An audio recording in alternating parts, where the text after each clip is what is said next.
Dr. Stephanie, and today I want to talk a little bit about hip impingement, and I'm going to give you 6 exercises that help improve the symptoms of hip impingement.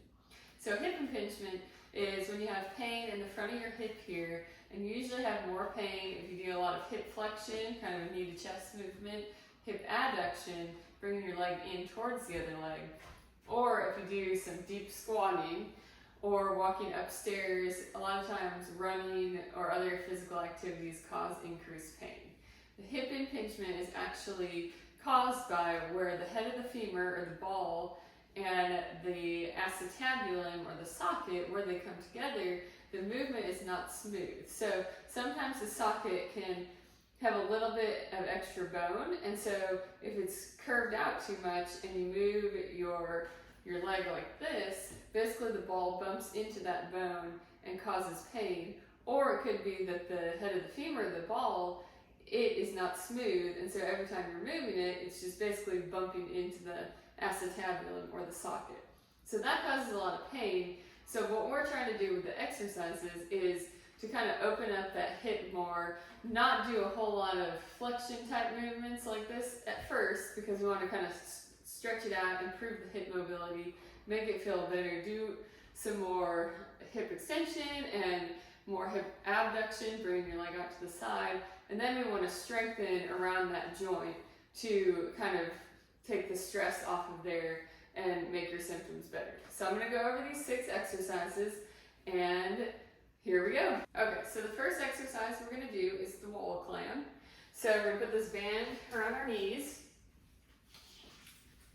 just right above your knees there. You're going to do it against the wall, and so you're going to put one foot back against the wall, and I'm going to have you do this on both legs because this actually works the leg that you're moving and the leg you're standing on. So even if you only have symptoms on one side, we want to do it on both legs. So what you're going to do, keep your knees even like this, foot on the wall, just going to bring your knee out to the side. So you're going to do 10 of those, and then you're going to do 2 to 3 sets depending on how they feel. I like to switch it up too and do 10 on one side and then 10 on the other side, like this. The next exercise we're going to do, we're going to keep this band around our knees, but this time I'm going to add a weight to it. And you can actually do this with, if you have a plate weight, or if you have a dumbbell, or a kettlebell, whatever you want to use. I have a dumbbell, and so we're going to do a squat. So what you're going to do, I'm going to show you from the side, and then I'll show you from the front. Feet about shoulder width apart, a little bit of tension on the band. You're going to hold this weight out in front of you, and you're going to sit back into a squat. And then pull the weight back towards you, sit back into a squat, sit back into a squat. Okay, let me show you from the front. Keep that tension in the band, sit back into a squat, sit back into a squat. Bringing the weight out in front of you kind of helps you sit back further and keep that pressure off of the front of your hip here. For this next exercise, we're going to use this pull-up band, and I have it attached to my stair railing, but you can attach it, you can tie a knot in it and close it in a door, or attach it to whatever you want to. So have it about the height of your hip here, maybe a little bit lower, because you're going to put your foot through the band, bring it up around your hip, so you're pretty much as high as you can go. And you want to make sure there's a little bit of tension there, because you're using it for some hip distraction. So you're going to create some space in your hip joint here, and that's what you want. So whichever hip you're having the hip impingement symptoms on, that's the hip you want to do this on. And again, you can do it on both sides if you want to, but it's important that you put this band on the hip that you're having pain on. So what we're going to do is we're going to do some lunges. So this foot's going to be in front, and the other foot's going to be in the back. Okay, so basically you're just going to lunge like this. And a lot of people want to do lunges with one foot in front of the other. That's going to make you a little unstable. So make sure your feet are about shoulder width apart. So I'm just going to lunge back. And if you want to start, you can just stay in the lunge position and do lunges like this. Or you can step back forward and then back into a lunge. And we're going to do 3 sets of either 8 to 10. Just see how you feel. Okay, so the next exercise I'm going to show you, we're going to get on all fours.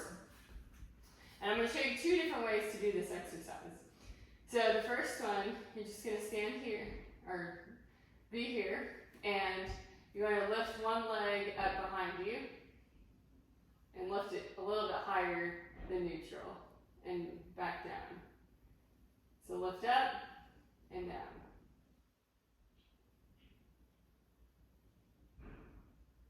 And you can do this exercise on both legs, or you can just do it on the leg that is bothering you. The other way to do it, this is going to be a little harder. So we're going to put our toes down, get into a bear position, and from here, you're going to extend your leg like this. This one you don't have to go up past neutral, just straight out behind you. So start with the easier one, and then move to the harder one. Do 2 to 3 sets of 8 to 10 of that. Okay, next exercise we're going to do, this is going to be more of a groin stretch, and you want to kind of open up your hips with this one. So it's called an adductor rock back. So you'll be kneeling on one knee, and if you need to put a cushion under your knee, you definitely can. And you're going to start with your foot on the ground like this, leg out straight. Put your hands down on the ground. You're going to rock back and kind of rotate your foot up as you rock back. And then come back forward, rock back, and back forward. This one I like to do for about 30 seconds. Switch legs, 30 seconds on the other leg, and do 2 to 3 sets of that. This is real important for the hip you're having symptoms on. Okay, last exercise, we're going to do a bridge walkout. So you're going to lay on your back.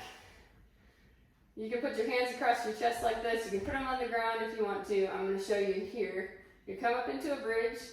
You're going to walk your feet out 2 or 3 steps, and then walk them back in and back down.